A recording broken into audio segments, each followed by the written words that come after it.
এসো এসো ছায়া তলে ইসলামের, তবে পাবে ঠিকানা তুমি শান্তি সুখে। আলহামদুলিল্লাহ আলহামদুলিল্লাহি ওয়া কাফা ওয়া সালামুন আলা ইবাদিহিল্লাযীনা ইসতাফা।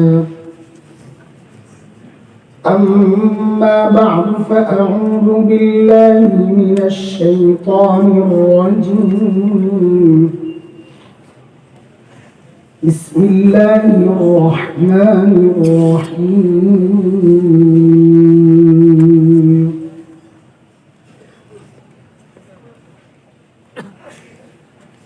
يا أيها الذين آمنوا اتقوا الله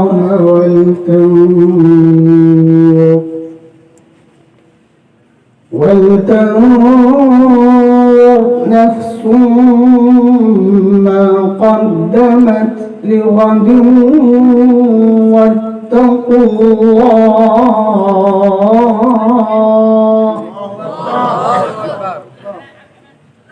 إن الله خبير بما تعملون.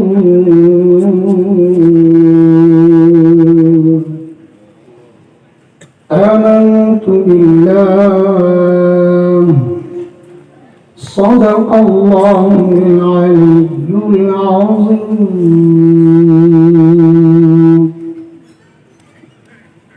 মিফতাহুল উলুম মাদ্রাসা ও এতিমখানা কর্তৃক আয়োজিত আজকের এই বার্ষিক ওয়াজ ও দোয়ার মাহফিলের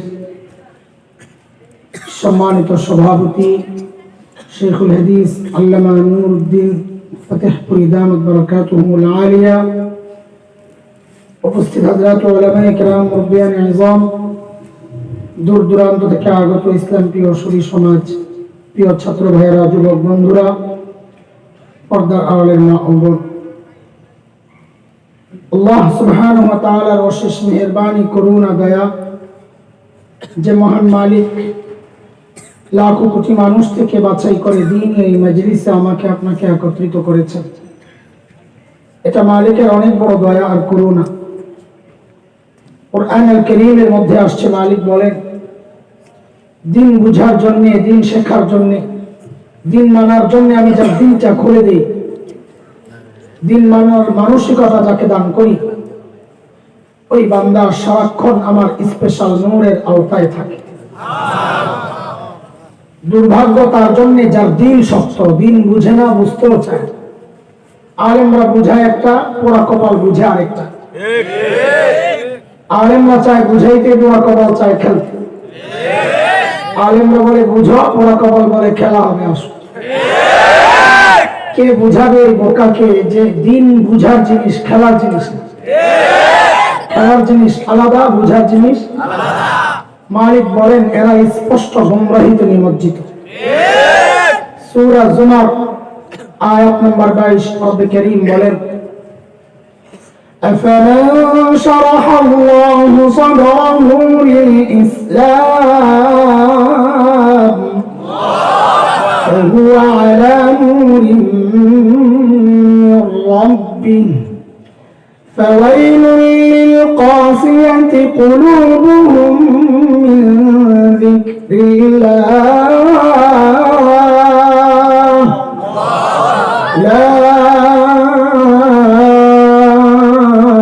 أولئك في ضلال مبين. এই আয়াতের মধ্যে রব্বুল কারীম এই কথাগুলো বলেছেন। মুহতারাম হাজিরিন, যে মহান মালিক এই নিয়ামতে আমাদেরকে ধন্য করলেন, ওই মালিকের শুকরিয়া আদায় করি, জবান খুলে, প্রাণ খুলে কালিমাতুশ শুকর উচ্চারণ করি, আলহামদুলিল্লাহ। আজকে এই মাহফিলে আমাকে আমাদের বড় ভাই, অত্যন্ত শ্রদ্ধাভাজন বড় ভাই আল্লামা মতিউর রহমান গাজীপুরী দামাত বারাকাতুহুল আলিয়া বলেছেন, বয়ান করা লাগবে না, আয়েশা শুধু দেখা করে গেলেই হবে। আমি দেখা করতেই আসছি আসলে, কারণ হচ্ছে আমার বয়ান হচ্ছে আজকে কালিয়াকুর। ওই আল্লাহর বান্দারা কি করতেছে আল্লাহই জানে। চলে যাব ইনশাআল্লাহ। তো বড়দের এমন কিছু বড় আছে আমাদের ভাই বড়রা, যারা একদম জোর খাটায় আমাদেরকে আনতে পারে, ওই রকম এক বড় ভাই আমাদের মতিউর রহমান ভাই। আমি বলেছি ভাই আমি আজকে কথা বলতে পারবো না, আজকে 5 দিন আমি জ্বরে আক্রান্ত, কথা বলতে পারি না, গলা বসা, মুখ ব্যথা, একদম কথা বলতে পারি না, কষ্ট হয়েছে, কথা বলতেছি আমার খুব কষ্ট হয়েছে। মানে এই বিষয় দুজনে মিলে চক্রান্ত করে আমার নাম ঢুকাইছে পোস্টারে মিলে।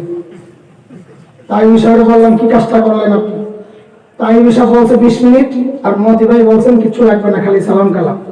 এখন আয়া শুনে খাওয়াও লাগবে, বয়ানও করা লাগবে। কি চিবা আটকাইছে এখন বুঝেন। আর আয়সা থেকে হুজুর বসা, তো আমার অবস্থাটা কি? একটু আগে দেখছিলাম ভাব খুশি লাগছিল, গেলেই আমি বাসি, থাকলে তো কথা আসবে না আমার। হুজুর বুঝছেন, এই জন্য উঠতে চাইছিলেন। কষ্ট হয়েছে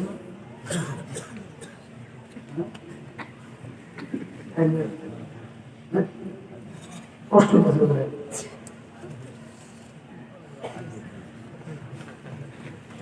অল্প কিছু কথা বললা ভাইয়ের হুকুম চলে যাবো। আসলে আমার তবিয়ত একেবারে খুব করুণ অবস্থা, বড় বিপদে আছে। ডাক্তার বলছে একদম কথা বলতে না, চুপচাপ থাকলে যদি রেস্ট নেই তাহলে কিছুদিন পর ভালো হবে, না হয় এরকম আরো শেষ হয়ে যাবে। এমনি আমি সারা জিন্দেগি গলা ভাঙ্গা ফাটা বাস হয়ে চলতেছি সারা জীবন, হেসখানা থেকেই ফাটা বাস। ওনাদের কারণে আন্দোলন করছে, মসজিদ ভাঙ্গার আন্দোলন, কাশ্মীর সাহেব রহমতুল্লাহ আলের সাথে। আমরা হেসখানার পোলাবান, ছোট্ট পোলাবান লইয়া গেছে মিছিলে। আমরা ওই সময় ওই যে লাফায়া চিন্তা করছি, আর সামনে দৌড়ে খালি মিছিল করছি। এরশাদ মাহমুদুল হাসান 2 ভাই এক রশিতে ফাঁসি চাই।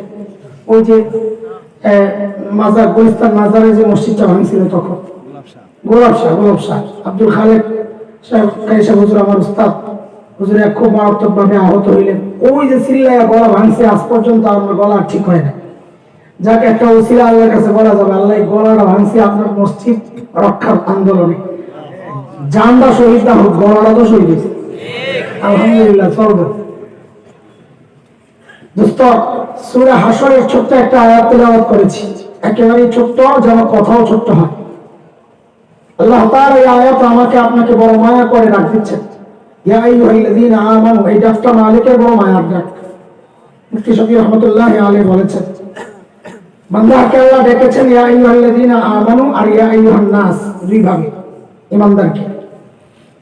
যেমন আমরা আমাদের সন্তানকেও দুই ভাবে ডাকি, কখনো নাম ধরে ডাকি আব্দুল্লাহ, তো সন্তান বুঝে বাবা হয়তো রেগে আছে। কিন্তু কখনো বাবা সন্তানের সাথে বাবার যে সম্পর্ক, ওই সম্পর্ক ধরে ডাক দেন আব্বু, তখন সন্তান বুঝে যে বাবা মায়া করে ডাক দিয়েছে।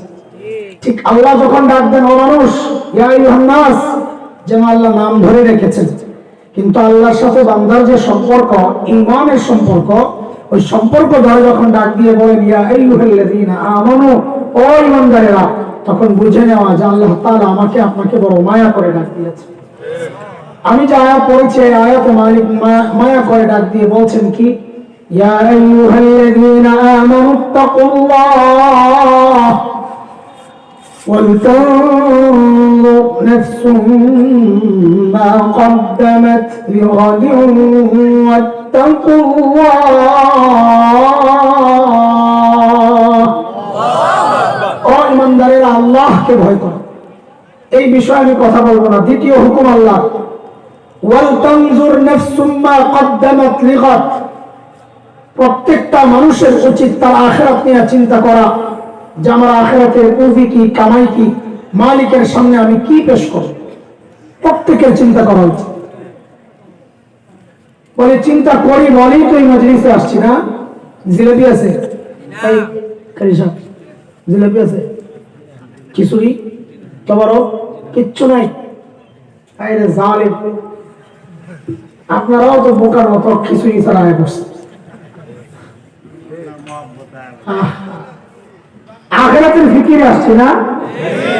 কিন্তু দোস্ত, আমাদের আখিরাতের ফিকিরটা যথার্থ হচ্ছে কিনা, যতটুকু দরকার, যেমনটা দরকার ঠিক তেমন হচ্ছে কিনা, না ঘাটতি আছে, ঘাপলা আছে, কেমনে বুঝবো?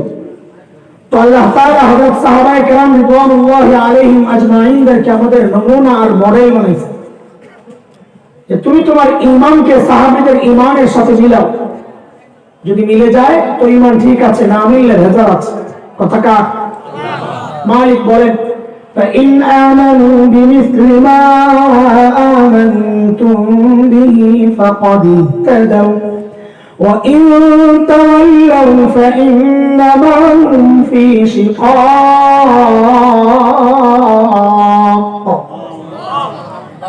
তুমি তোমার তাকওয়াকে সাহাবীদের তাকওয়ার সাথে মিলাও। বলে কেন মিলাবো? আল্লাহ বলেন কারণ সাহাবীদের তাকওয়ার পরীক্ষা আমি নিয়েছি, ওই পরীক্ষায় তারা পাস, তোমারটা যদি মিলে তো তুমিও পাস। কার কথা? মালিক বলেন উলাইকা আল্লাযীনা ইমতাহানা আল্লাহু কুলুবাহুম লিত্তাকওয়া লাহুম মাগফিরাতুন ওয়া আজরুন আযীম।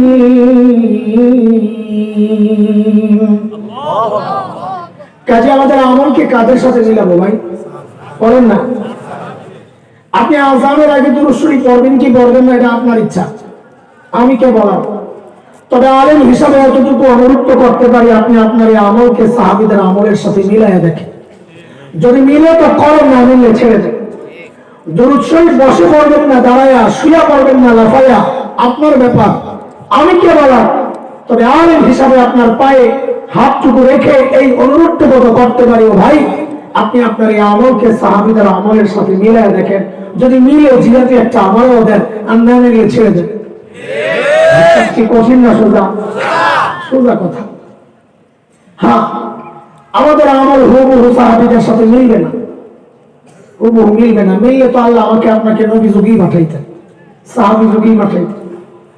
ছোটবেলা আমরা একটা গজল গাইতাম, তখন তো গলা ছিল টনটন না, কেরা পড়তাম যে মতি ভাই মাদ্রাসার ছাত্রগণ নেতা আছে, ওই সময় যে বিভিন্ন প্রোগ্রাম করতো, ভাষণ দিত, খেলে আমরা দেখতাম, শিখতাম কেমনে ভাষণ দেয়। তো কেরাতের সঙ্গে আঙ্গুলিকে ডাক দিত, সাক্ষী আছে। কেরা পড়তাম, গজল করতাম, গলা তো তিন একদম করবেরা বাঁশির মতো। এখন তো ভাঙতে ভাঙতে আর ভাড়া বাসো নাই, সুরসুরে বাস হয়ে গেছে।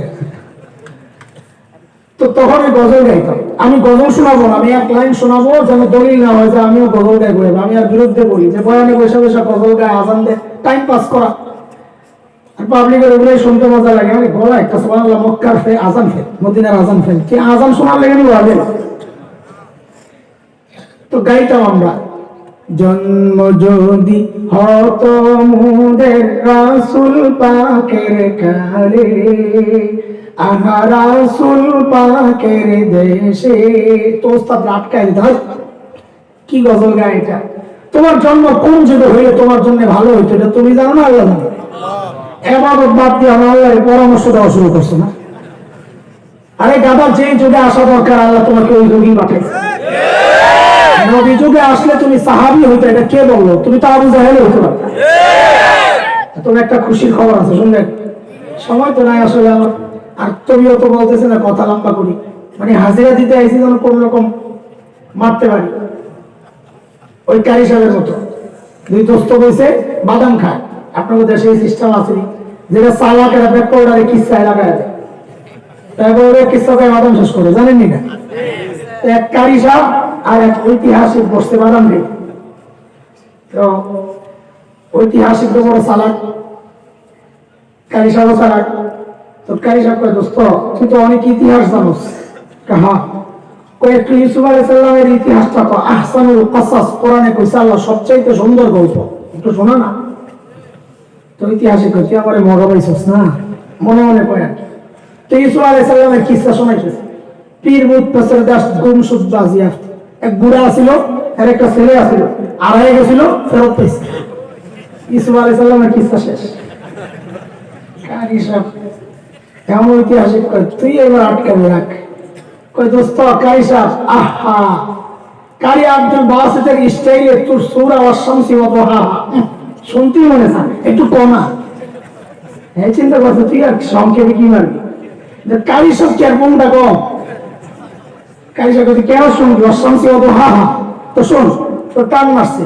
ওয়াশ-শামসি ওয়া দুহাহা दरमियान में बहुत कुछ हा हा वला यखाफु उक़बाहा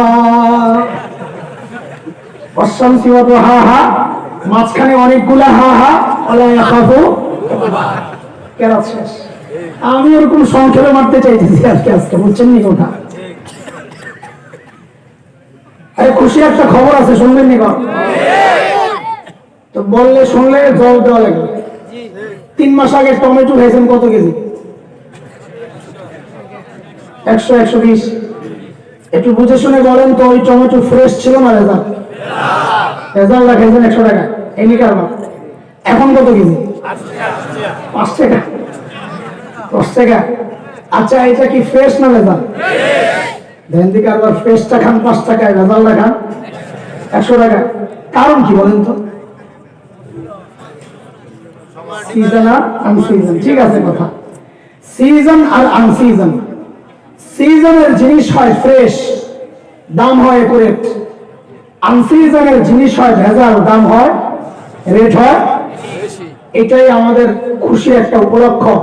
একা একা যখন মালিকের সাথে কথা বলবেন মুনাজাতে, তো ঠিক এই যুক্তিতে মালিককে শক্ত করে ধরবেন, আল্লাহ আমাদেরকে ইবাদতের সিজন নবী যুগে তো পাঠাও নাই, খায়রুল কুরুন সেরা সোনালী যুগে তো পাঠাও নাই।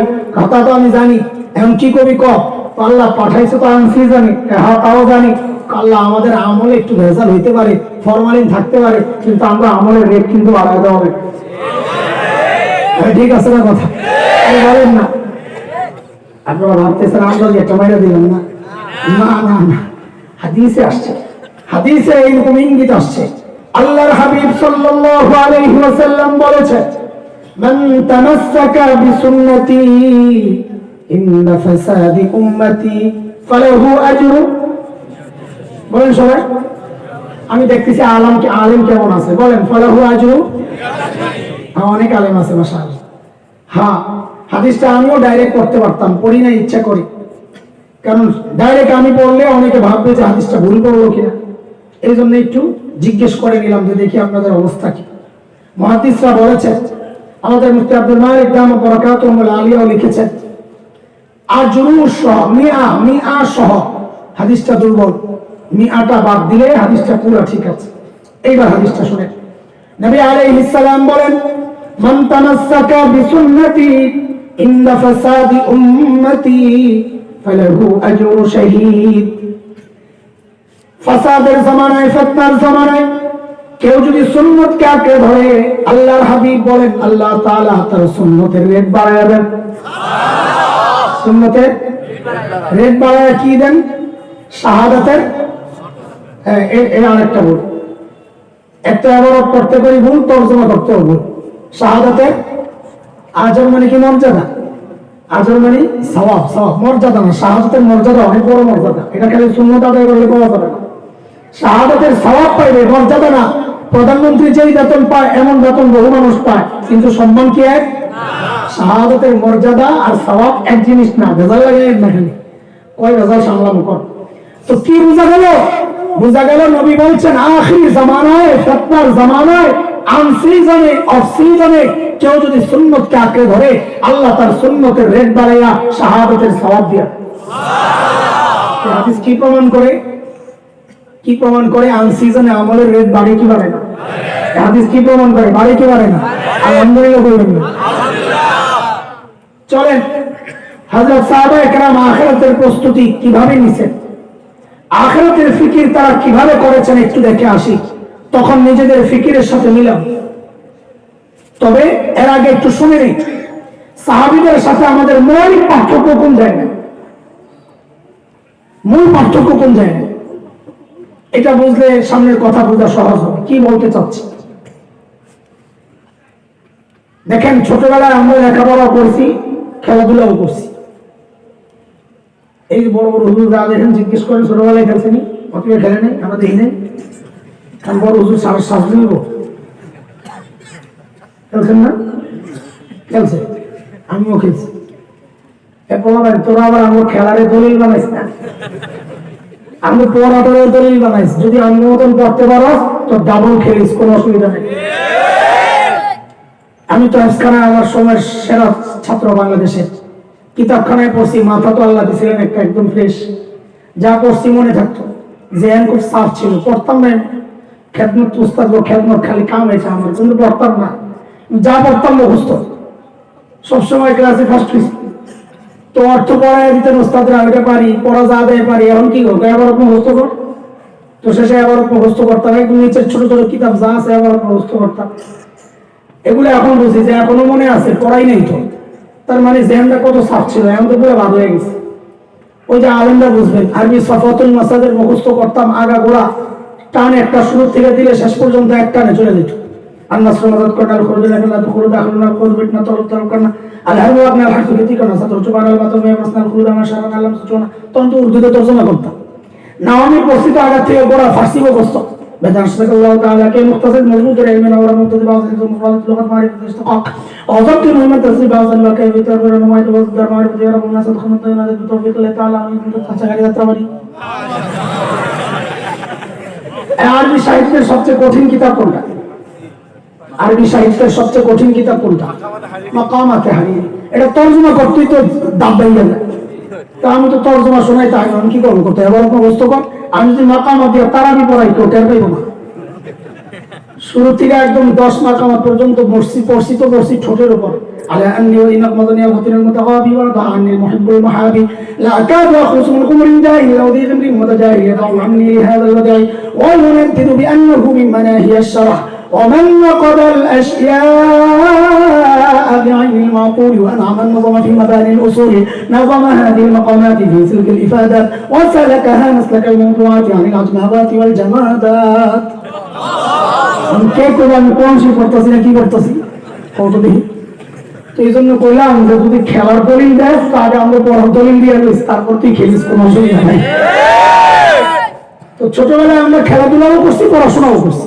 এখনকার বাচ্চারা খেলাধুলাও করে, পড়াশোনাও করে। পার্থক্য কোন জায়গায়?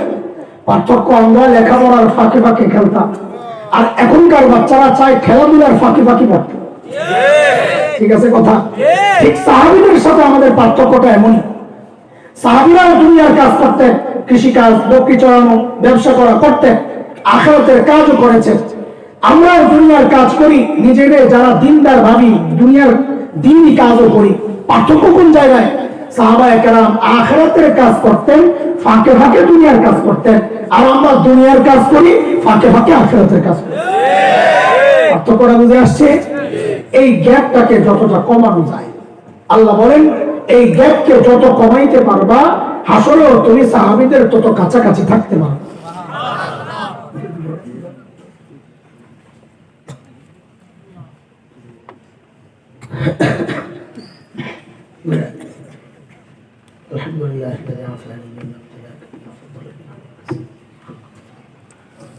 কত মুহাক্কিক মানুষ সারা জিন্দগি তাহকিক করতে গেল। যখন সুস্থ ছিলেন মসজিদের পাশে যত প্রোগ্রাম হতো আমার নিয়ে লাগাইতো, হুজুরা আসছে জোর করে নিয়ে যাবে, ওই যে জোর খাটায় লয়ে যায়। আমার অনেক কিছু হুজুর আমার মসজিদের কাছে, হুজুরের মসজিদের কাছে আমার মসজিদ ছিল আর কি, এখন চলে আসছে। হযরতে সাহাবায়ে কেরাম আখিরাতের প্রস্তুতি কিভাবে নিছেন দোস্ত? আমি আপনি আখিরাতের ফিকির করি, আমাদের ফিকির তাদের ফিকির তফাৎ কোথায়? সাইয়েদনা আবু বকর সিদ্দিক রাদিয়াল্লাহু আনহু যখন খলিফা, তোমার রাষ্ট্র পরিচালনার সিস্টেম ছিল দরবারে বিধবা নারীদের লিস্ট থাকতো। কেন? স্বেচ্ছায় যদি কেউ খিদমত করতে চায় যেন এই লিস্ট ধরে চলে যেতে পারে। এটা অনেক সওয়াবের কাজ। নবী আলাইহিস সালাম বলেছেন যারা বিধবা আর ইয়তীমের দায়িত্ব নেয় ওই ব্যক্তি আর আমি জান্নাতের পাশাপাশি থাকবো। এই সমাজের একটা কুৎসিত চেহারা, সেটা হচ্ছে এই সমাজের কিছু কুলাঙ্গা অন্য বুড়ি বিধবার দায়িত্ব নিবে থাক দূরের কথা, নিজের বিধবা মায়েরই খবর নয়। কতটা অসভ্য। একদিন হযরত ওমর আসছে, বুড়ির খিদমত করবেন এই নিয়তে। কত বড় মানুষ ওমর, ওই যে আখিরাতের ভয় ঢুকছে, কিছু কামাই তুই। লিস্ট তালাশ করে করে দেখেন যে সব ভোট একটা নাম আম্মার খালি। হযরত ওমর ওই নামটা ধরে ঠিকানা নিয়েই চলে গেছেন পরদিন বুড়ির বাড়িতে। সকালে ফজরের পর যায় হাজির। কখন? কথা জিজ্ঞেস করতেছি কেন? জরুরি কথা বলবো এই জন্য, জবাব দিন কখন? কারণ সাহাবায়ে কেরাম দিনের কাজ শুরু করতেন একদম ভোরে সকালে। কারণ নবী আলাইহিস সালাম যারা সকালে কাজ করেন তাদের জন্য বরকতের দোয়া করছেন। বিখ্যাত আলেম শেখ ইবনুল কাইয়িম রাহমাতুল্লাহি আলাইহি বলেছেন, যারা সকালে ঘুমায় ওই ঘর থেকে জিন্দেগিতে অভাব দূর হবে না। এবার ঘুমান ইচ্ছা করে সারাদিন ঘুমান, ফজরে ঘুমায় না, বিকালে আয় হুজুরের কাছে তাবিজের জন্য কি সমস্যা, হুজুর দোকানে বেচা কিনা হয় না। তো যখন আল্লাহ রিজিক বন্টন করেন সকালে, তখন তাও ঘুমায় না, এখন তাবিজ দিয়ে বুঝি রিজিক চাই না বেড়ে এত সোজা জিন্দেগিতে কাজ করে। পরদিন সকাল সাইয়েদনা ওমর ইবনুল খাত্তাব বুড়ির দরজা নক করে বলে, বাড়ি আপনার ঘরের কাজগুলো করার জন্য আমি ওমর ইবনুল খাত্তাব হাজির। হযরত ওমর এত বড় মানুষ হয়ে বুড়ির দরজায় নক করতেছে কাজ করতে। বুড়ি ভেতর থেকে জবাব দেন, বাবারে প্রতিদিন যে আল্লাহর বান্দা আমার ঘরের কাজগুলো করেন তিনি ইতিমধ্যেই আমার ঘরের কাজ করে চলে গেছেন। তো কাজ কখন করলেন? ফজরের আগে। ওমর চিন্তা করলেন তাহলে আমাকে আরো আগে আসা লাগবে। ওই চিন্তায় সাইয়েদনা ওমর ইবনুল খাত্তাব পরদিন ফজরের আযানের ওয়াক্ত বুড়ির দরজা নক করে বলে, মারি আপনার ঘরের কাজগুলো করার জন্য আসছে। আজকেও বুড়ি জবাব দিচ্ছেন, বাবারে প্রতিদিন যে আল্লাহর বান্দা আমার ঘরের কাজগুলো করেন তিনি ইতিমধ্যেই কাজ করে চলে গেছেন। আরে কখন? আযানের ওয়াক্ত। হযরত ওমর চিন্তা করলেন তাহলে আরো আগে আসবে। আসছেন তাহাজ্জুদের ওয়াক্ত। কখন? আজকে বুড়ি হযরত ওমরকে অবাক করে জবাব দিচ্ছেন, বাবারে প্রতিদিন যে আল্লাহর বান্দা কাজ করেন তিনি ইতিমধ্যেই কাজ করে চলে গেছেন। আর কখন রে ভাই? কখন? কখন? তাহাজ্জুদের ওয়াক্ত চিনেন আপনারা? কখন? শেষ রাতে। ভালোই জবাব দিচ্ছে। এটা তো মাসআলার ব্যাপার, কিন্তু আমার কাছে একটা ডিজিটাল ব্যাখ্যা আছে, শুনবেন না আপনারা? এই যুগের পোলাপাইন ফেসবুক আর ইউটিউব বন্ধ করে যখন ঘুমাইতে যায় ওগুলো তাহাজ্জুদের ওয়াক্ত। এর কারণে সবচেয়ে বিপদে আছে রাত্রে যারা চুরি করতে হইতে পারে। যেই ঘরেই যায় দরজা জানালার চিপা দিয়ে গরম দেয় দেয় কোনো না কোনো আল্লাহ বান্দা আসমানের দিকে মুনাজাত ধরে শুয়ে রয়েছে। আসল দেয় আর আমার শরম লাগে। আর গজব তো এই কারণে আসে। এইবার হযরত ওমরের তলব মরছে, কিরে এত রাতে কে কাজ করতে আসে? আমার কাজ দরকার নাই, আগে বুজুর্গ ভাই করা লাগবে। কে? আল্লাহ। পরদিন ইশার নামাজের পর সাইয়েদনা ওমর ইবনুল খাত্তাব বুড়ির দরজার সামনে ঝোপের আড়ালে চুপচাপ বসে আছেন। দেখবেন এত রাতে কে কাজ করার জন্য আসে? গভীর রাত। হযরত ওমর লক্ষ্য করলেন এক আল্লাহর বান্দা খালি পায়ে পা টিপে টিপে বুড়ির বাড়ির দিকে চোরের মতো আগাচ্ছে। ওমর দেখি কে? যেই না কাছে আসছে ওমর লাফ দিয়ে দাঁড়িয়েছে। হ্যাঁ কেন কে আপনি? বাপরে ওমরের যে আওয়াজ, রাত গভীর, মানুষ সব একা। এমন কোন সিচুয়েশনে যদি আমি করতাম রে ভাই, কে কে কাপড় সব নষ্ট হয়ে যাবে। কিন্তু হযরত ওমরের আওয়াজে ওই ব্যক্তি ভয় পাবেন থাক দূরের কথা, উল্টা হযরত ওমর যাকে দেখলেন নিজেই চমকায় গেছেন। আরে আল্লাহ, দেখেন ইনি আর কেউ না, খলিফাতুল মুসলিমিন আবু বকর সিদ্দিক রাদিয়াল্লাহু তাআলা। ওমর তো অবাক হয়ে গেছেন। আবু বকর আপনি? পায়ের দিকে তাকায় দেখে জুতা নেই, খালি পায়। ধরছেন আগে জুতা নেই। আহা, আবু বকর কি জবাব দিলেন? ইসলামী শাসন ব্যবস্থার সৌন্দর্য দেখো, খালি সিল মারো ভাই, সিল মারো আর ঠকতে থাকো, ঠকতে থাকো। আবু বকর কি জবাব দিলেন? ওমর, জুতা পরলে চটচট আওয়াজ হয়, যদি মানুষের ঘুম ভাঙা যায়। রাষ্ট্রপ্রধান রাতে জুতা খুলে হাতে যেন জনগণের ঘুম নষ্ট না হয়। আর কোন দুনিয়ায় বাস করি? ঘুম তো দূরের কথা, জানেই তো নিরাপত্তা নেই। আরে ঠিক করেন নিরাপত্তা নেই। নিচের দিকে তাকায় কে আবার পাহাড়ে রেখে যাবে যে হুজুর জায়গায় লোক করে সাইজ করুন কোন জায়গায় তোর নিরাপত্তার সমস্যা কম। হায় খোদা। এইবার ওমর ধরছেন আবু বকর। এইবার বলেন, আপনি আসছেন কেমনে? আমরা নাই। সারাদিন প্রশাসনিক কাজে ব্যস্ত থাকেন, রাতে একটু ঘুমাবেন তা না, আপনি আসছেন গরিবের বাড়ির কাজ করার জন্য। আমরা মরে গেছি। সাইয়েদনা আবু বকর কি জবাব দিলেন? ও দোস্ত, ওই জবাবটাই আমার বয়ান, ছোট্ট কথা, কিন্তু জবাবটা এখনই শোনাচ্ছি না। কেন? কারণ জবাবটার ওজন কত এটা বুঝতে হলে আগে আবু বকরের ওজন বোঝা লাগে।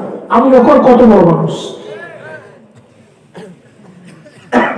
আমার বলতে খুব কষ্ট হইতেছে, আপনারা বুঝতেছেন কথা? মা বুঝা যায় আল্লাহ, নাহলে তো আমজে বসালো একবার বলে ডিম খাইয়া বয়া কত মজা লাগে না। আজকাল কেমন জানি হয়ে গেছে, ডিমের স্বাদ নাই।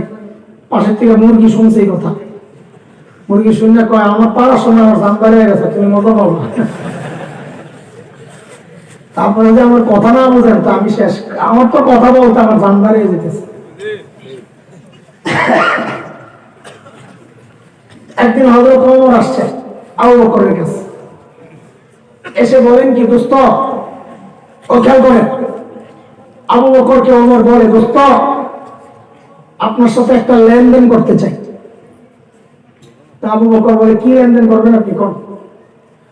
তো ওমর বলেন দোস্ত আমার সারা জিন্দেগীর যা আমল আছে সব আপনার দিয়ে দিতে চাই। আবু বকর বলছেন ভালো চিন্তায়, ওমর এত ভালো মানুষ, সারা জিন্দেগি উনি আমার সাথে আমল নিয়ে করলো প্রতিযোগিতা, আর এখন বলে সব দিয়ে দিবেন, আরে এখানে কোনো ঘাপলা আছে? আবু বকর মানুষ সরল সোজা, কিন্তু ব্যাকরণ তো মানুষ, কথা বুঝেন নাই? এই যে ওলামায়ে কেরামদের দেখে অনেকে মনে করে দুনিয়ার কিচ্ছু জানে না, ব্যাকরণ গাধা। যা সিনে কোরআনের ইলম হাদিসের ইলম ব্যাকরণ, সেরা আসমানের ইলম থেকে যারা বঞ্চিত, ব্যাকরণ তো সেই। কথাটা শুনলে ভালো লাগবে না, কিন্তু এই বাস্তবতা। মৌলবী কি হয় না সরল সোজা? আমাদের আল্লামা মুস্তাফা হুসাইনি রহমাতুল্লাহ আলাইহি, নামটা মনে আছে?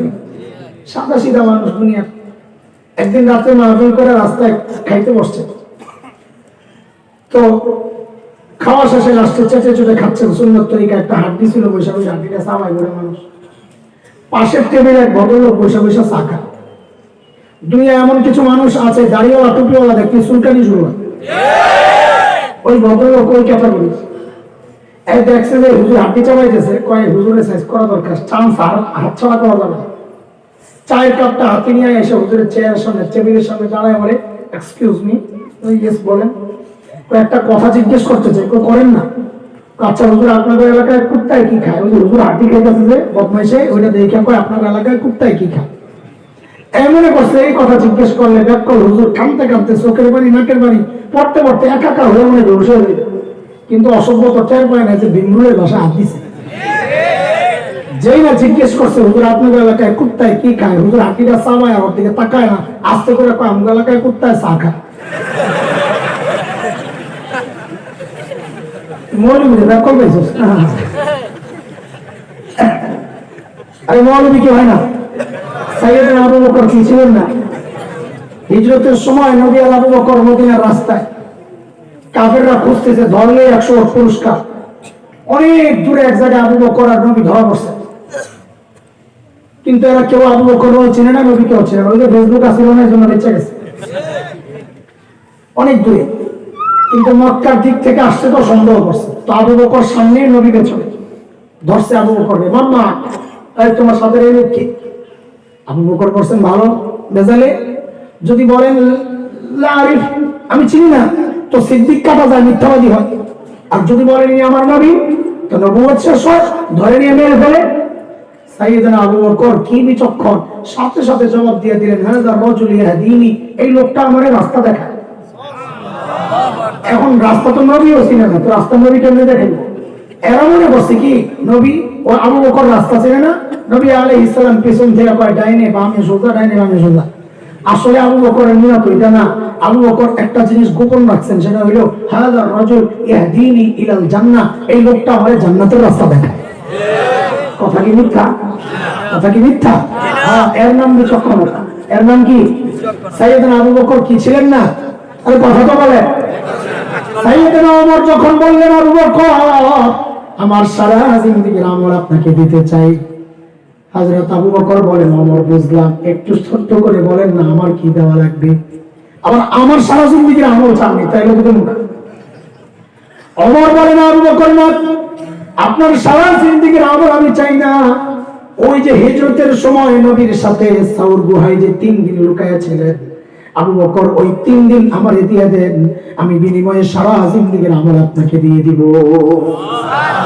কয়দিন বিনিময়ে কয়দিন মিলল? আরে হিসাব মিলল? তো কেন এরকম করলেন? সাইয়েদনা ওমর কি বুঝলেন গোমর যে ওই 3 দিনের দাম আমার সারা জিন্দেগীর আমলের চেয়ে বেশি? গোমর তো একটা আছে নাকি? কি গোমর সেটা শুনবেন না একটু? সময় তো নাই, কেমনে শুনবেন? কোন আমার তো দৌড়ে তো এবার কামতাছে, শেষে বদ্ধ কাম নিয়ে আমি এটা খুব ডরাই। গুহার ভিতরে একটু পরে ঢুকেন, গুহায় যখন গেছি একটু গুহার মুখটা একটু বন্ধ করে লই চলেন। আজকে আপনাকে ওয়াজের পরীক্ষা হইব, আপনারা এই হুজুরদের আইনে না যে ওয়াজ শুনেন, ওয়াজ মনে রাখেন। আমি বয়ান সময় চা খাই না, পারলে একটু গরম পানি খাওয়া, গরম পানি খাওয়াইলে সাদা কাপ দিয়া। আপনি যে গরম পানি দিচ্ছেন আপনি আর আমি জানি, পাবলিক করে চা খাই, খাওয়া খাই আমার পেটে অসুখ, অথচ আমি চা খাই না। কত সতর্ক থাকতে হয় জানেন না?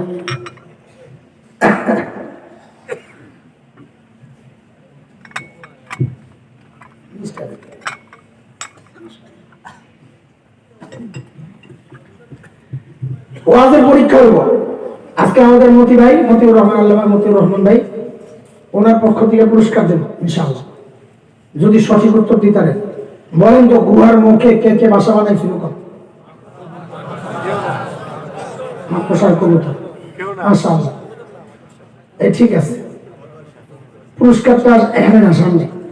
এবার কোন ডিম পারছে কয়টা? কবুতরের ডিম পারছে কয়টা? সঠিক উত্তর দাতারই পুরস্কার দেব। ডিম পারে নাই, একমত। আর কোন মত আছে? ডিম পারছে না, আর কোন মত আছে? আমি জিগাই ডিম পারছে কয়টা? একটাও পারে নাই, 2টা। আর কোন মতামত আছে? তোর আপনারা কিছু জানো, মুখস্থ রাখেন না, আপনি করে বস করুন যাবেন। ওয়াজ ময়না রাখতে বস করে লাভ কি? একটা বলবেন তো, যা জানেন কইবেন তো, গোপন রেখে লাভ কি? আয় খোদা, এখন কোন আশেকে রাসূল, আশেকে জিলাপি যদি আমার এই বয়ান শুনে কব নবীর সাথে সংশ্লিষ্ট একটা গল্প হয়, তামাশা করতেছে, এই জন্যই তো দেহ বন্ধ করে আমরা ইয়া করি না, মহব্বত করি না। নবীর শানে কি আল্লাহ বলে কইতাছে? হ্যাঁ, আমি তামাশাই করতেছি। কি জন্যে? কারণ মুহাদ্দিসরা বলেছেন কবুতরের গল্পটা পুরাই জাল, বানোয়াট, মিথ্যা কথা। কবুতরই নেই, আমরা ডিম বন্ধ বন্ধ শেষ। এই দোষ আপনাদের না আমাদের, গল্প তো আমরাই শুনেছি। আপনি বলেন মাকড়সার জাল, কোন কোন মুহাদ্দিস বলেছেন এটাও জাল, বানোয়াট। কিন্তু অনেকেই বলেছেন বানোয়াট না, তবে দুর্বল বর্ণনা হিসাবে কিছু কথা বলতে চাই। কারণ মর্যাদা, ঘটনা, এসব ক্ষেত্রে দুর্বল বর্ণনা আনা যায়, মুহাদ্দিসদেরই কথা। এবার আমাকে একটু জবাব দেন, গুহার ভেতরে নবী আর আবু বকর, খুব চিন্তা করে কথাটা বোঝা লাগবে, মনোযোগ দিয়া। গুহার ভেতরে নবী আর আল্লাহ তাআলা যদি চাইতেন গুহার মুখটাকে পাথর দিয়ে প্যাকেট করে ভেতরটাকে জান্নাতের টুকরা বানাতে পারতেন কি পারতেন না? তা করেছেন আল্লাহ? না করে মাকড়সার জাল দিয়ে নিরাপত্তা দিলেন। কেন? মাকড়সার জাল অনেক শক্তিশালী না দুর্বল? কত দুর্বল! মাকড়সার নামে একটা সূরা আছে কোরআনে, সূরা আনকাবুত। ওই সূরায় মাকড়সার জাল সম্পর্কে আল্লাহ কি বলতেছেন? ইন্না আওহানাল বুয়ুতি লাবাইতুল আনকাবুত। জগতের সবচেয়ে দুর্বল ঘরের নাম মাকড়সার ঘর। তাই আল্লাহ এই দুর্বল ঘর দিয়ে নবী আর আবু বকরকে রক্ষার ব্যবস্থা কেন করলেন? আল্লাহ আমাকে আপনাকে দেখায় দিচ্ছেন, হে আমার বান্দা, দেখ, আমি যদি আমার দিনকে বাঁচাতে চাই, আমার পারমাণবিক অস্ত্র লাগে না, ট্যাঙ্ক কামান লাগে না, যুদ্ধ বিমান লাগে না, সাবমেরিন লাগে না, সৈন্যবাহিনী লাগে না, কর্মী লাগে না। আমি আমার দিনকে বাঁচাতে চাইলে মাকড়সার জাল দিয়েই বাঁচাই দিতে পারি। দরকার শুধু আবু বকরের ঈমান। কি দরকার? আবু বকরের ঈমান দরকার। শেখ ওমর মুখতার, লিবিয়ার বিখ্যাত বিপ্লবী, শতাব্দীর শ্রেষ্ঠ বিপ্লবীদের একজন, যেমন ছিলেন মোল্লা ওমর রাহিমাহুল্লাহ, যেমন ছিলেন শেখ ওসামা বিন লাদেন রাহিমাহুল্লাহ, শতাব্দীর শ্রেষ্ঠ বিপ্লবী বীর তারা। বুঝেছেন না? পাবলিক চেহারাগুলো মনে হয়েছে, মানে পুলিশে ধরে নিয়ে যায়, আমরা মিলে আমার কি তুই বল, আমার ইজ্জতের মুকুট যারা, তাদেরকে আমরা সন্ত্রাসী বলতে খুব স্বতঃস্ফূর্ত ভাবে বলি, অথচ তারা এক একজন শতাব্দীর শ্রেষ্ঠ বিপ্লবী। এইটা বলতে আমাদের ভয় লাগে না? শাইখুল হিন্দ রুহানি সন্তানের পরিচয় দিও না তো, কবরের আওয়াজ শোনা যায় এখন। শেখ ওমর মুখতার দখলদারদের বিরুদ্ধে সশস্ত্র লড়াই করতেছিলেন। দখলদাররা সিদ্ধান্ত নিল বম্বিং করে গোটা এলাকা শেষ করে দিবে। একজন এসে বলল, হযরত এলাকা ছাড়া লাগবে। বলে কেন? বলে আমাদের কাছে বিমান বিধ্বংসী অস্ত্র নাই, আমরা কিভাবে মোকাবিলা করব, মারা পাবো, চলেন যে। শেখ ওমর মুখতার এক ঈমানদীপ্ত জবাব দিয়েছেন, আজীব জবাব, পাল্টা প্রশ্ন করেন। তিনি জানতে চাইলেন, আচ্ছা বলো তো, ওদের বোমারু বিমানগুলা কি অনেক শক্তিশালী? বলে হ্যাঁ। কত শক্তিশালী? এগুলো আরশের উপরে দিয়া যায় না আরশের নিচে দিয়া যায়? মানে কি কোন আপনি, কোথায় আরশ, কোথায় সাত আসমান, কোথায় মহাশূন্য, এর কত নিচে দিয়া যায়? শাইখ ওমর মুখতার বলেন, চুরো কইলে ভয় পেয়ে গেল।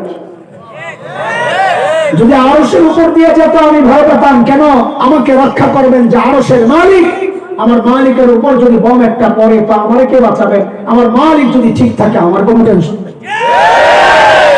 ভাই, তিনি মূলত সূরা তাওবা শেষ আয়াতের তরজমা শোনাইছেন, যে আয়াতের মাধ্যমে আল্লাহ সুবহানাহু ওয়া তাআলা প্রিয় হাবিব সাল্লাল্লাহু আলাইহি ওয়াসাল্লামকে সান্ত্বনা দিয়েছেন এই বলে, ফাইন তাওয়াল্লাউ ফাকুল হাসবিয়াল্লাহ লা ইলাহা ইল্লাহু আলাইহি তাওয়াক্কালতু ওয়া হুয়া রাব্বুল আরশিল আযীম। আমার দুনিয়ার মানুষকে আপনি জানাইয়া দেন, যদি তারা আপনাকে সহযোগিতা না করে তো আপনি জানাইয়া দেন, আমার জন্য আমার আল্লাহ যথেষ্ট, তিনি ছাড়া কোনো মাবুদ নাই, আমার ভরসা কেবল তার উপর, তার ক্ষমতা সম্পর্কে জানো, তিনি আরশে আযীমের মালিক। কিন্তু এখন সমস্যা হইল, ওই আল্লাহ তো মারা গেছে, বুড়া হয়ে গেছে, বাঁচাইতে বাঁচাইতে ক্লান্ত হয়ে গেছে, একটু রেস্টে আছে, একটু ঘুমাইতেছে, সিস্টেম চেঞ্জ হয়েছে না আগের থেকে? আল্লাহ বলেন আমার সিস্টেমের পরিবর্তন হয় না।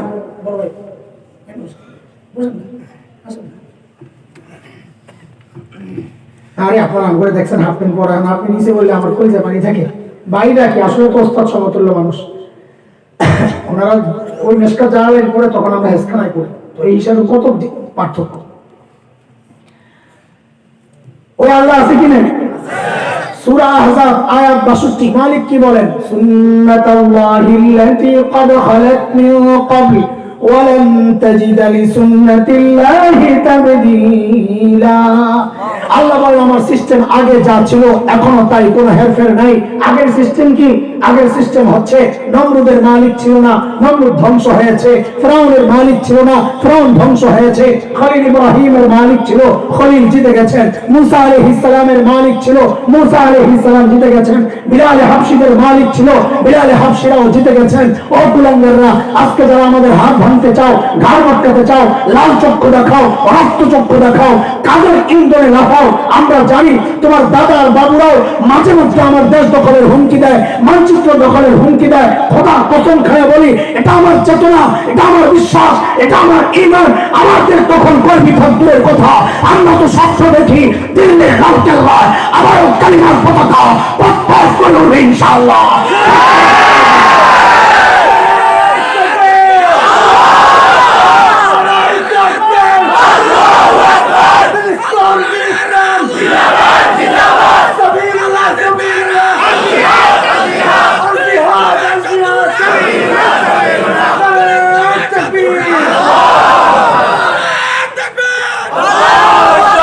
আল্লাহর হাবিব সাইয়েদনা আবু বকরের কোলে মাথা রেখে আরাম করতেছিলেন, ঘুমাইতেছিলেন। ঘুম থেকে উঠে দেখেন যে আবু বকরের চেহারার মধ্যে চিন্তার ছাপ।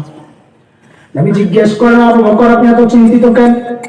সাইয়েদনা আবু বকর জবাব দেন, ইয়া রাসূলুল্লাহ, ওই যে গুহার মুখের দিকে একটু তাকায়া দেখেন, মুখের মধ্যে মানুষগুলো হাঁটাহাঁটি করতেছে। লাউ আন্না আহাদাহুম ইয়ানজুরু ইলা কদামাইহি, এদের যে কেউ একজন গুহার মুখের দিকে তাকানোর দরকার নাই, যদি নিজেদের পায়ের দিকেও তাকায় তাইলেও তো আমাদেরকে দেখে ফেলবে।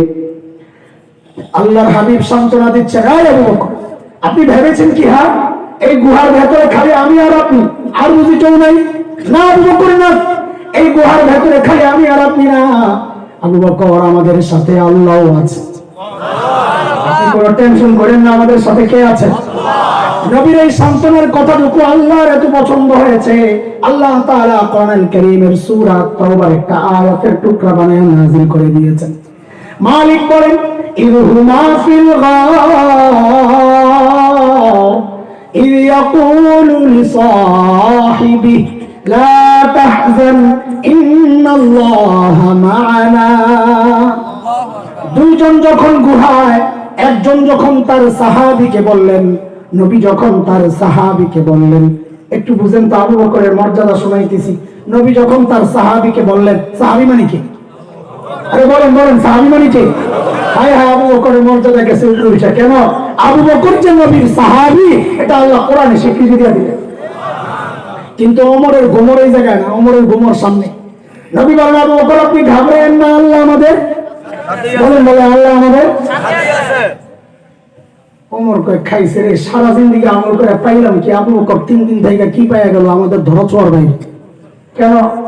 কয় সারা জিন্দেগি আমি আমল করে কি পাইছি? আমার সম্পর্কে নবীর মূল্যায়ন কি? নবীর সাথে আমার সম্পর্কের লেভেলটা কি? তো নবী বলেছেন, লাউ কানা বাদি নবিয়্যুন লাকানা উমর, আমার পরে যদি কেউ নবী হতো তো কে হতো? তার মানে ওমর বুঝে গেছেন নবীর সাথে আমার সম্পর্কের লেভেল হচ্ছে বাদিয়তের আগে আর পরে। নবী বলেন, ওমর আমি আগে আর আপনি, আমি আগে, বলেন না আমি আগে আপনি পরে। ওমর কয় সারা জিন্দেগি আমল করে পাইলাম। নবী কয়, ওমর আমি আগে আর আপনি পরে। আর আবু বকর 3 দিন থেকেই পাওয়া গেছে। নবী বলেন, আবু বকর আপনি পেরেশান হবেন না, ইন্নাল্লাহা মা'ানা, আমি আপনার সাথে, আল্লাহ আপনার সাথে। আপনার সাথে আমার সম্পর্ক ওমরের মতো বাদিয়তের না, আগে আর পরে না, বরং মাইয়তের পাশাপাশি, সাথে সাথে। ওমর কয় আমার বাদিয়তের মুকুট লাগবো না, আপনার সারা জিন্দেগির আমল লইয়া যান, আমার 3 দিনের আমল দিয়ে দেন। আবু বকরের মর্যাদার আর একটা দিক শোনাই আমি শেষ করব, ফিনিশিং এ যাবো। আর তবুকের যুদ্ধ, নবী আলাইহিস সালাম চাঁদা চাইছেন, এই কার কাছে কি আছে নিয়ে আসো। ওমর আজকে মহা খুশি, কেন? আজকে আবু বকরের হারানোর একটা সুযোগ পাইছে। চান্দার ব্যাপার তো ধরে, যদি আপনারা চান্দা চান তো আমাকে দুইজনের মধ্যে যদি কে বেশি দিতে পারতো, মতি ভাই অটোমেটিক খুশি হয়ে যাবো, আজকে হারাই দেবো, টাকা তো আমার কাছে নেই। ওমরও আজকে খুশি, ঘরে গেছে দৌড়ে, সামান যা ছিল সব নামিয়েছে, 2 ভাগ করছে। নবী আলাইহিস সালামের কাছে অর্ধেক নিয়ে আসছে। নবী জিজ্ঞেস করেন, ওমর কি নিয়ে আসছে? হযরত ওমর বলেন তো, ওমরে কি জিজ্ঞেস করছেন? বলেন বলেন, আবার বলেন, মুখস্থ করে কি বলছে? হযরত ওমর বলেন, ইয়া রাসূলুল্লাহ ঘরে যা ছিল অর্ধেক আনছি, অর্ধেক রেখে গেছি। ঠিক আছে। এবার নবীও আবু বকরের অপেক্ষা করতেছেন, ওমরও করতেছেন। নবী অপেক্ষা করতেছেন, আরে আমার আবু বকর না জানি কি আর ওমর অপেক্ষা করতেছেন এমন একটা ভাব লই। আমি বলতেছি আর কি, আজকে একটা স্লোগান দিব, জিতিল ওমর জিতিল, এমন একটা ভাব লই বলে দিয়েছে। সাইয়েদনা আবু বকর আসতেছেন, আহারে হাতে ছোট্ট একটা পোটলা। বর্ণনার 8 পিস মিলাইলে বোঝা যায় পোটলার ভেতরে গায়ের জামা কাপড় গুলা। স্বাভাবিকভাবেই প্রশ্ন আসবে, তাহলে গায়ে কি ছিল? আপনাদের সাথে আমরা খেয়ানত করবো না, বর্ণনার এই অংশগুলো দুর্বল। যেহেতু মর্যাদা আলোচনা হচ্ছে, মর্যাদার ক্ষেত্রে দুর্বল বর্ণনা আনা যায়, এটা মুহাদ্দিসদের মত। সেই হিসাবে বলছি, আবু বকরের গায়ে ছিল ঘরের বেছানো একটা চট ছিল।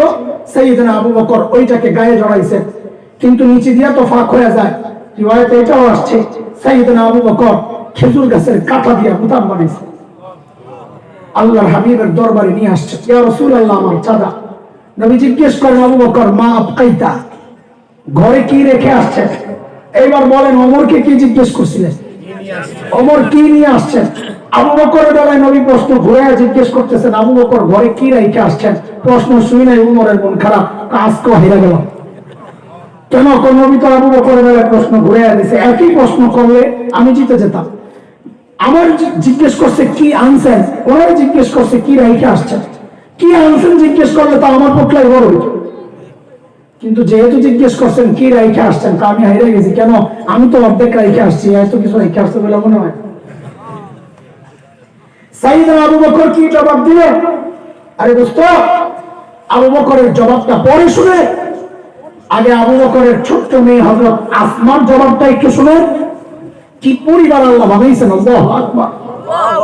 নবী আর আবু বকর হিজরত করে যখন মদিনার পথে, সাইয়েদনা আবু বকরের বাবা আবু কুহাফা রাদিয়াল্লাহু আনহু তখনও মুসলমান হন নাই, তিনি মক্কা বিজয়ের দিন মুসলমান হয়েছেন।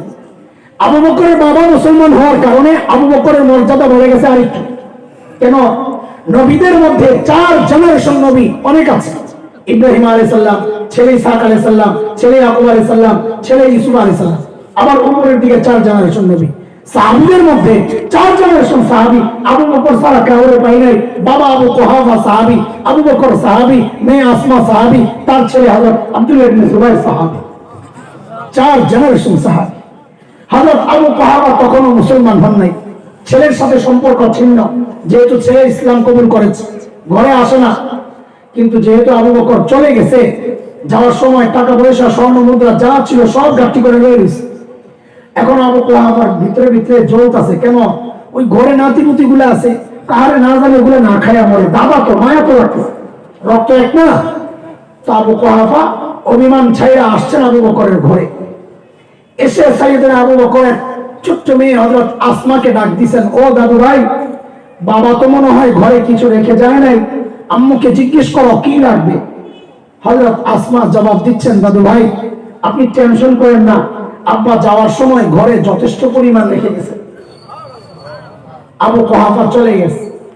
কিছু দূর যায় আবু কুহাফার মাথায় আসছে, কিরে আমার ছেলে আবু বকরের তো আমি চিনি, ও যে লেভেলের পাগল, ও আমার ঘরে যথেষ্ট পরিমাণ রেখে যাবে, কথাটাই কোনো ভেজাল আছে, ঘাপলা আছে।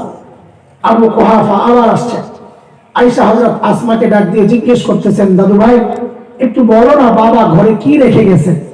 আয় হায়, ছোট্ট বাচ্চা, 8 থেকে 9 বছর বয়স আসমা, ছোট্ট বাচ্চা হযরত আসমা জবাব দিচ্ছেন, দাদু ভাই আব্বা যাওয়ার সময় ঘরে আল্লাহ আর তার রাসূলকে রেখে গেছে।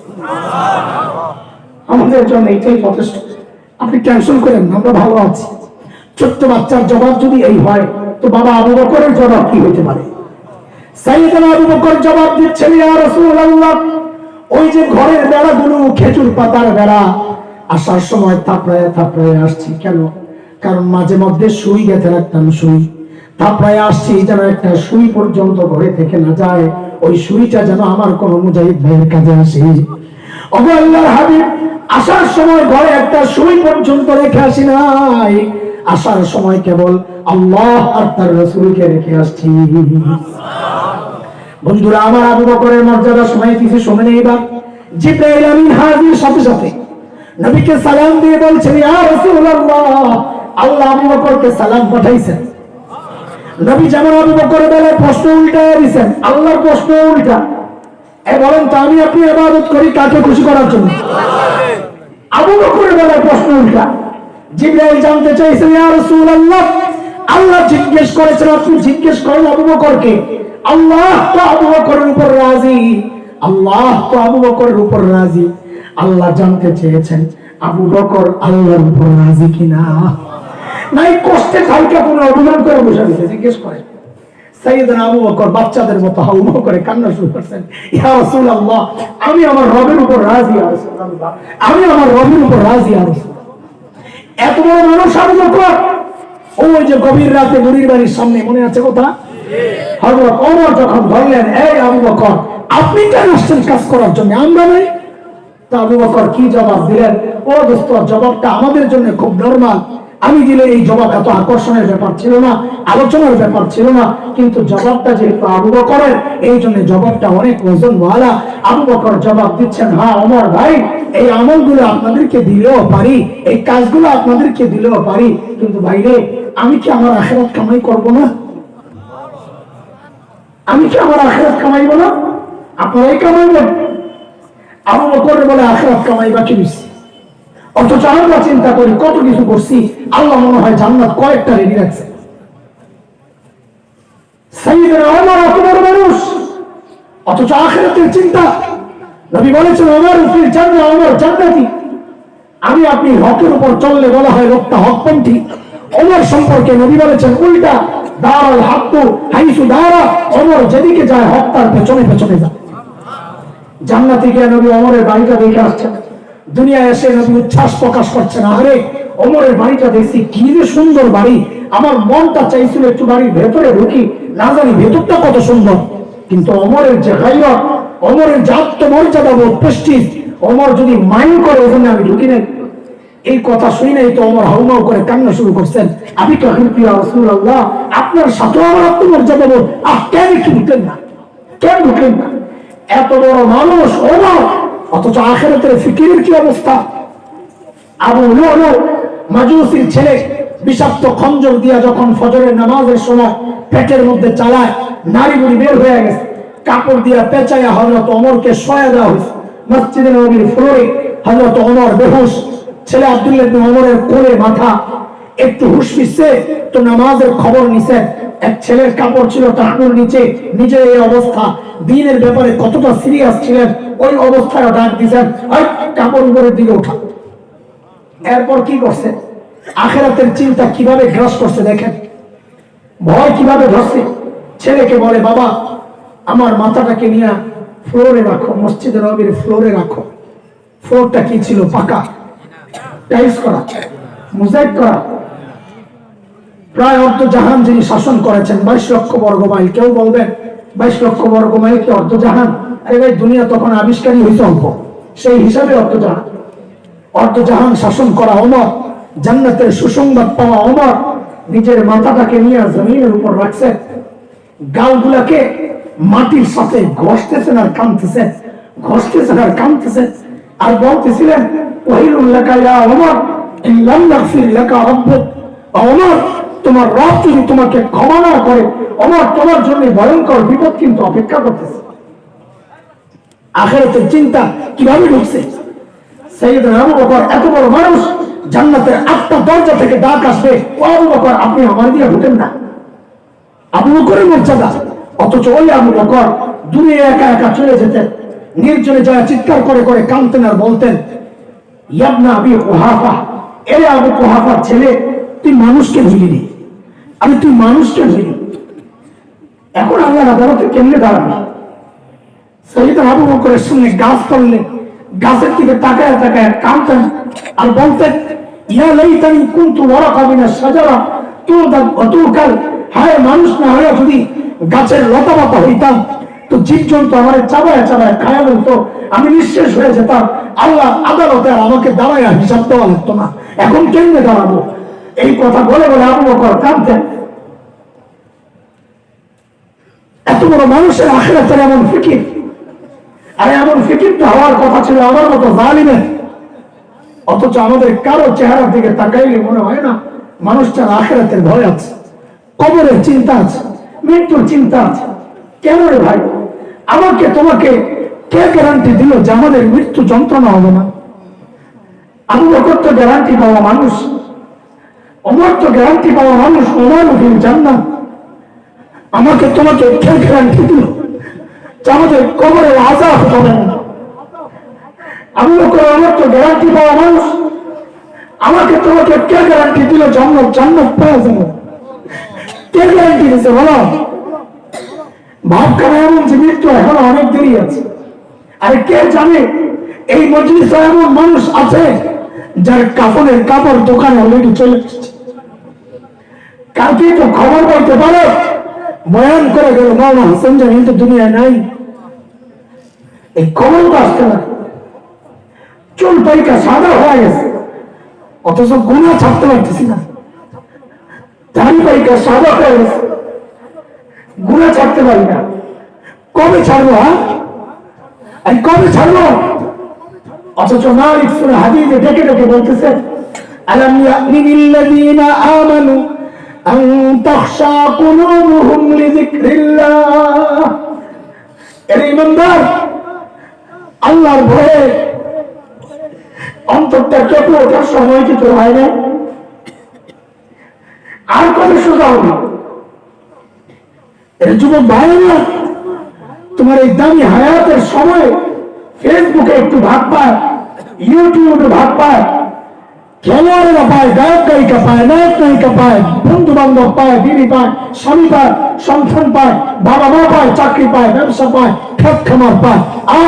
পায় না কেবল মালিক। মালিকের টাইম দেওয়ার সময় তোমার হাতে নেই। ব্যস্ত মানুষ। আরে জানি ওই গাছটার দিকে তাকায় দেখ, কি মনে হয় গাছটা এমনি দাঁড়ায় আছে? আরে না, এই গাছটা দাঁড়ায় দাঁড়ায় মালিকের তাসবিহ করে। যে নিকৃষ্ট প্রাণী মনে করে কুকুরটাকে দাঁড়ায় দাও, ওই কুকুরটা ও রুকুর হালতে মালিকের তাসবিহ করতেছে। যে সাপ বিচ্ছুগুলোকে পায়ে তোলা মেরে হলো, পোকামাকড় মনে করে মেরে হলো, আর ওই পোকামাকড় গুলো সেজদার হালতে মালিকের তাসবিহ পড়ে। পড়ি না কেবল আমি আর তুমি। আমাদের হাতে সময় নেই, সময় আসলো সেদিন কাঁদবো, ইয়া লাইতানি কদ্দামতু লিহায়াতি, হায় এই জীবনের কোন জন্য যদি কোন আমল পাঠাইতাম, কাজ হবে না। তখন কাজ হবে না। চিৎকার করা আওয়াজ আসবে, খুযুহু ফাগুল্লু, এগুলারে ধর, এগুলারে বের করা, বার এগুলারে, সুম্মাল জাহিমা সাল্লু, যাইতে চাইবে না, এগুলারে টেনে হেসড়ে নিয়ে জাহান্নামে ফেলো। ওই কঠিন অবস্থার মুখোমুখি যদি না দাঁড়াইতে চাই, দুনিয়ায় নিজের আমল নামাকে ভারী করি ভাই, আখিরাতের জন্য প্রস্তুত হই। ওই জন্য মালিক যেটি দেখে বলছেন, ইয়া আইয়ুহাল্লাযীনা আমানুত্তাকুল্লাহ ওয়াল তানজুর নাফসুম মা কদ্দামাত লিগাদ। প্রত্যেকটা মানুষের উচিত তার আখিরাত নিয়ে চিন্তা করা, যে হ্যাঁ আমি আমার মালিকের সামনে কি নিয়ে দাঁড়াবো, আমার পুঁজি কি, কামাই কি, সম্পদ। আল্লাহ তাআলা যথা সময়ে আমাদেরকে আখিরাতের পুঁজি সমৃদ্ধ করে দুনিয়া থেকে বিদায় নেওয়ার সুযোগ দেন, তৌফিক দেন, সেই প্রত্যাশা, দোয়া।